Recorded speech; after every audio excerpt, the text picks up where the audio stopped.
प्रिय विद्यार्थियों, मैं डॉक्टर सुखवीर सिंह आज के इस व्याख्यान में मुगल साम्राज्य के पतन पर विस्तृत बात करूंगा। प्रिय विद्यार्थियों, मुगल साम्राज्य की स्थापना 1526 ईस्वी में पानीपत के प्रथम युद्ध के पश्चात हुई थी।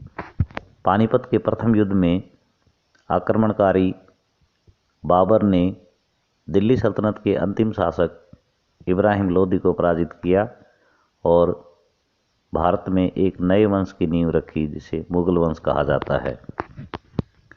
बाबर की मृत्यु के पश्चात हुमायूं, अकबर, जहांगीर, शाहजहां और औरंगजेब ने मुगल साम्राज्य को भारत में सुदृढ़ आधार प्रदान किया। यद्यपि हुमायूं की 1539 ईस्वी में चौसा और 1540 ईस्वी में बिलग्राम के युद्ध में पराजय के पश्चात भारत में अगले 15 वर्षों के लिए मुगल साम्राज्य समाप्त हो गया, परंतु 1555 ईस्वी में हुमायूं अपना खोया हुआ राज्य पुनः प्राप्त करने में सफल रहा और यद्यपि उसकी कुछ समय के पश्चात मृत्यु हो गई, परंतु हुमायूं का पुत्र अकबर भारत में मुगल साम्राज्य को और ज़्यादा सशक्त करने में कामयाब रहा और अकबर के शासनकाल में मुगल साम्राज्य ने नए उत्कर्ष को प्राप्त किया। आइए हम मुगल साम्राज्य के पतन पर विस्तृत बात करते हैं और विभिन्न इतिहासकारों के इस संबंध में मत को जानते हैं। 1707 ईस्वी में औरंगजेब की मृत्यु के साथ ही मुगल साम्राज्य के वैभव में कमी आने लगी और इसका विघटन प्रारंभ हो गया। प्रसिद्ध इतिहासकार लेनपुल के शब्दों में, उस प्रतिभाशाली व्यक्ति की मृत्यु के साथ ही वे सब शक्तियां जो उसके कठोर नियंत्रण में थी तथा वे सब लड़ाकू जातियां जो मुगल आधिपत्य से स्वतंत्र होने के लिए संघर्ष कर रही थी, विद्रोही हो गई और उन्होंने ऐसी हलचल मचा दी कि जिस पर काबू पाना कठिन था। औरंगजेब जब तक जीवित रहा तब तक उसने मुगल साम्राज्य को मजबूत बनाए रखा, परंतु औरंगजेब के पश्चात आए कमज़ोर और अयोग्य उत्तराधिकारी मुगल साम्राज्य को कमज़ोर करने के लिए ऐसे कार्य करते रहे कि जिससे मुगल साम्राज्य के विघटन को रोकना मुश्किल हो गया। आइए इतिहासकारों की दृष्टि से जानने का प्रयास करते हैं कि मुगल साम्राज्य के पतन के लिए कौन कौन से कारण उत्तरदायी थे। सर जदुनाथ सरकार और श्री राम शर्मा औरंगजेब की कट्टर धार्मिक नीति को मुगल साम्राज्य के पतन के लिए उत्तरदायी मानते हैं। प्रोफेसर सतीश चंद्र और प्रोफेसर इरफान हबीब मुगल साम्राज्य के पतन के लिए आर्थिक और प्रशासनिक संकट को उत्तरदायी मानते हैं। वे मनसबदारी और जागीरदारी प्रथा में आए संकट को मुगल साम्राज्य के पतन के लिए प्रमुख कारण मानते हैं। डॉक्टर अतहर अली भी मुगल साम्राज्य के पतन के लिए प्रशासनिक संकट को उत्तरदायी मानते हैं। इस प्रकार अलग अलग इतिहासकारों के मुगल साम्राज्य के पतन के लिए अलग अलग मत हैं। हम देखते हैं कि मुगल साम्राज्य के पतन के लिए कोई एक कारण उत्तरदायी नहीं था और बहुत से कारण संयुक्त रूप से इसके लिए उत्तरदायी थे।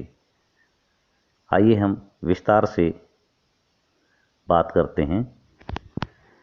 फर्स्ट पॉइंट, मुगल साम्राज्य का स्वरूप। मुगल साम्राज्य का स्वरूप निरंकुश और सैन्य तत्वों पर आधारित था, जिसके कारण मुगल सम्राट और मुगल साम्राज्य को प्रजा का समर्थन प्राप्त नहीं था। बहुसंख्यक प्रजा इस साम्राज्य को सपोर्ट नहीं कर रही थी। इसका जनतांत्रिक और राष्ट्रवादी स्वरूप भी नहीं था। सारी की सारी व्यवस्था सम्राट पर आधारित थी। यद्यपि उसकी सहायता के लिए कुछ मंत्री होते थे, परंतु वे नाम मात्र के लिए ही उसके सलाहकार होते थे और सारी शक्तियों का स्रोत सम्राट था। यह साम्राज्य सैन्य शक्ति पर आधारित था। जब तक सैन्य शक्ति पूरी तरह से सशक्त रही तब तक मुगल साम्राज्य अपनी शक्ति को बनाए रखने में कामयाब रहा, और जब सैन्य शक्ति क्षीण होने लगी तो मुगल साम्राज्य का भी विघटन होने लगा। नेक्स्ट पॉइंट, उत्तराधिकार नियम का अभाव। मुगल साम्राज्य में उत्तराधिकार का कोई निश्चित नियम नहीं था और सम्राट के जीवन काल में ही उत्तराधिकार के लिए संघर्ष प्रारंभ हो जाते थे। उत्तराधिकार के इन संघर्षों ने मुगल साम्राज्य को बहुत नुकसान पहुंचाया और ऐसे संघर्ष हुमायूं के समय से ही प्रारंभ हो गए थे, जो शाहजहां और औरंगजेब तक चलते रहे और उसके पश्चात भी जारी रहे, और इन उत्तराधिकार संबंधी संघर्षों और युद्धों ने मुगल साम्राज्य को कमज़ोर किया। नेक्स्ट पॉइंट, औरंगजेब के अयोग्य उत्तराधिकारी। औरंगजेब की 1707 ईस्वी में मृत्यु हो गई और उसकी मृत्यु के पश्चात बहादुर शाह प्रथम से लेकर और बहादुर शाह जफर तक 17 उत्तरवर्ती मुगल शासकों ने दिल्ली पर राज किया, परंतु ये औरंगजेब की विरासत को संभाल पाने में असफल साबित हुए और इन्होंने प्रतिभा का प्रदर्शन करने की बजाय अपनी कमज़ोर इच्छा शक्ति का प्रदर्शन किया, और इस प्रकार मुगल साम्राज्य की गिरती हुई दशा को संभाल पाने में ये असफल साबित हुए। नेक्स्ट पॉइंट, मुगल दरबार में षड्यंत्र। मुगल दरबार में लगातार षड्यंत्र चलते रहते थे और उसके कारण भी मुगल साम्राज्य को आघात पहुंचा। मुगल साम्राज्य में सरदारों के कई अलग अलग गुट थे, जैसे मंगोल, तुर्क, उज़्बेक, ईरानी, तुरानी, अफ़गान और राजपूत। इनमें कुछ मुसलमान थे तथा कुछ हिंदू, कुछ सुन्नी थे तथा कुछ शिया। इस प्रकार विभिन्न तत्व होने के कारण इनका आपस में कोई संतुलन नहीं था और मुगल दरबार में षड्यंत्रों का दौर लगातार चलता रहता था। कभी एक गुट हावी हो जाता था तो कभी दूसरा गुट हावी हो जाता था और एक गुट दूसरे गुट को नीचा दिखाने के लिए लगातार कार्य करता रहता था। नेक्स्ट पॉइंट, मुगल कुलीनों की प्रतिद्वंदिता।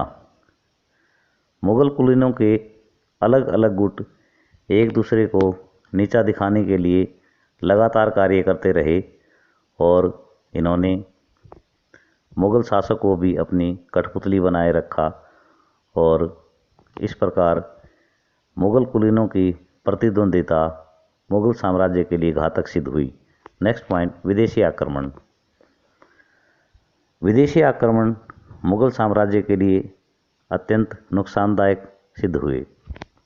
इनमें सबसे बड़ा आक्रमण था 1739 ईस्वी में ईरान के शासक नादिर शाह का आक्रमण।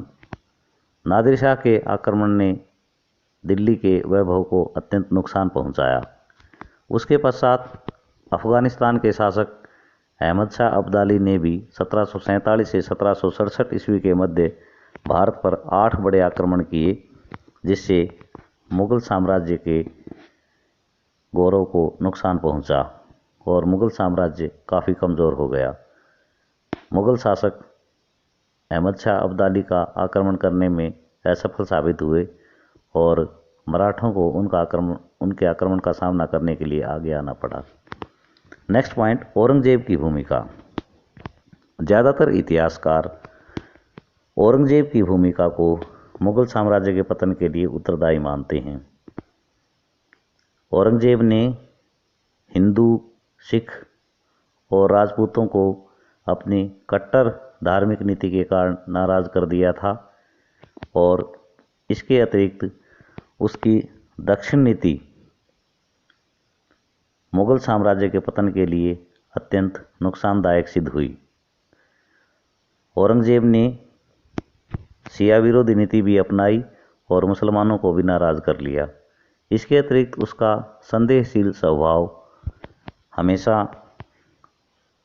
उसके लिए नुकसानदायक साबित हुआ और इसने साम्राज्य का भी नुकसान किया। औरंगजेब की मुगल साम्राज्य के पतन में मुख्य भूमिका रही, क्योंकि उसने साम्राज्य के मजबूत रक्षक रहे हिंदू, सिख और राजपूत सरदारों को अपनी नीतियों के कारण साम्राज्य के विरुद्ध कर दिया था। नेक्स्ट पॉइंट, मनसबदारी प्रथा। मनसबदारी प्रथा मुगल साम्राज्य की एक बहुत बड़ी नीति थी और इसने साम्राज्य की स्थापना और सुदृढ़ीकरण में बहुत महत्वपूर्ण योगदान दिया था। परंतु आगे चलकर मनसबदारी प्रथा में कई प्रकार की बुराइयां आ गई और मनसबदार भ्रष्ट हो गए और इस प्रकार मनसबदारी प्रथा आगे चलकर मुगल साम्राज्य के लिए नुकसानदायक सिद्ध हुई। नेक्स्ट पॉइंट, जागीरदारी संकट। जागीरदारी प्रथा ने भी मुगल साम्राज्य को मजबूत बनाए रखने में बड़ा योगदान दिया, परंतु आगे चलकर जागीरदारी प्रथा में भी संकट आ गया और जागीरदारी प्रथा के कारण भी मुगल साम्राज्य का पतन हुआ। नेक्स्ट पॉइंट, आर्थिक संकट। मुगल साम्राज्य के पतन में सबसे बड़ा योगदान आर्थिक संकट का था और शाहजहां और औरंगजेब के काल में आर्थिक संकट काफ़ी बढ़ गया। शाहजहां ने भवन निर्माण पर अत्यधिक खर्चा राजकोष से किया, जिसके कारण राजकोष खाली हो गया। इसके अतिरिक्त औरंगजेब के दक्षिण में सैन्य अभियान मुगल राजकोष के लिए बहुत नुकसानदायक सिद्ध हुए और आर्थिक संकट ने मुगल साम्राज्य की गिरती हुई साख को और नुकसान पहुंचाया। नेक्स्ट पॉइंट, कृषि क्षेत्र में संकट। कई प्रकार के संकट आने के साथ साथ कृषि क्षेत्र में भी संकट आ गया और प्रसिद्ध इतिहासकार इरफान हबीब कृषि क्षेत्र में संकट को मुगल साम्राज्य के टूटने का बड़ा कारण मानते हैं। उनका मत है कि कृषकों का शोषण और उनके ऊपर अत्याचार मुगल साम्राज्य के लिए बहुत नुकसानदायक सिद्ध हुआ और राज्य की आय बहुत कम हो गई। इसके अतिरिक्त कृषकों ने उन क्षेत्रों में विद्रोह कर दिए जहां मुगल साम्राज्य कमज़ोर था और इससे उन क्षेत्रों से आमद बंद हो गई। नेक्स्ट पॉइंट, भारत में यूरोपीय शक्तियों का आगमन।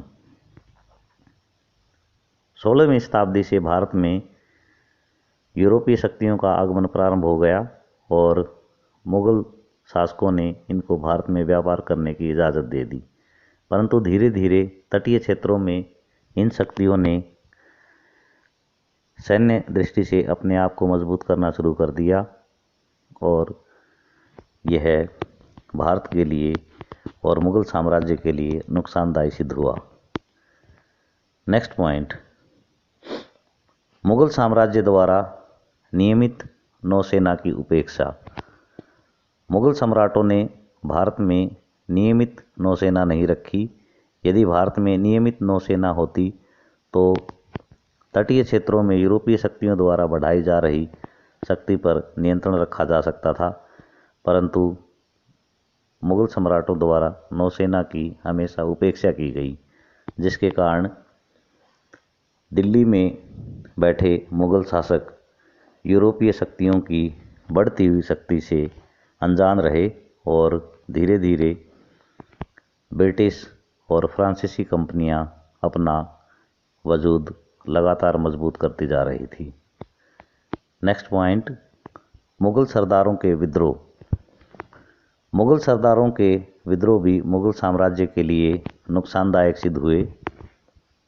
दक्षिण में निजाम उल मुल्क ने अपने आप को स्वतंत्र घोषित कर दिया और इसके अतिरिक्त मुर्शीद कुली खान ने बंगाल में अपना स्वतंत्र राज्य स्थापित कर लिया।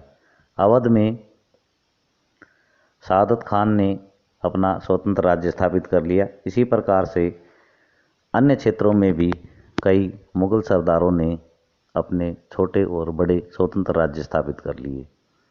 नेक्स्ट पॉइंट, मराठा शक्ति का उत्थान। दिल्ली की गिरती हुई साख को सबसे ज़्यादा नुकसान यदि किसी शक्ति ने पहुंचाया तो वो मराठा शक्ति थी, और दक्षिण में मराठा शक्ति के उदय ने मुगल साम्राज्य को और मुगल साम्राज्य की प्रतिष्ठा को काफ़ी आघात पहुंचाया, और वे भारत में एक ऐसी शक्ति के रूप में उभरे जिन्होंने दक्षिण से दिल्ली को नियंत्रित करने का कार्य प्रारंभ कर दिया। और यद्यपि 1761 ईस्वी में पानीपत के तृतीय युद्ध में उनकी पराजय हुई, परंतु उसके पश्चात वे पुनः एक ऐसी शक्ति के रूप में उभरे जो दिल्ली को दक्षिण से नियंत्रित कर रहे थे। नेक्स्ट पॉइंट, साम्राज्य की विशालता। मुगल साम्राज्य की विशालता भी मुगल साम्राज्य के पतन के लिए एक बड़ा कारण सिद्ध हुई। औरंगजेब की मृत्यु के पश्चात औरंगजेब के कमज़ोर उत्तराधिकारियों के लिए इतने बड़े साम्राज्य पर नियंत्रण रखना अत्यंत मुश्किल कार्य था, और इस कारण मुगल साम्राज्य का धीरे धीरे पतन हो गया। इस प्रकार हम देखते हैं कि इन विभिन्न कारणों से मुगल साम्राज्य 1857 ईस्वी तक पूरी तरह से समाप्त हो गया। 1857 ईस्वी में मुगल साम्राज्य के अंतिम शासक, जो नाम मात्र के ही शासक थे, बहादुर शाह जफर को 1857 ईस्वी के विद्रोह के लिए उत्तरदायी ठहराकर गिरफ्तार कर लिया गया और उसको रंगून भेज दिया गया, जहाँ उसकी मृत्यु हो गई, और इसी के साथ मुगल साम्राज्य समाप्त हो गया। इस प्रकार हम देखते हैं कि मुगल साम्राज्य के पतन के लिए कोई एक कारण उत्तरदायी नहीं था, अपितु बहुत से कारण उत्तरदायी थे जिन्होंने मुगल साम्राज्य का क्षरण किया, और मुगल साम्राज्य का भारत में धीरे धीरे पतन हो गया। धन्यवाद।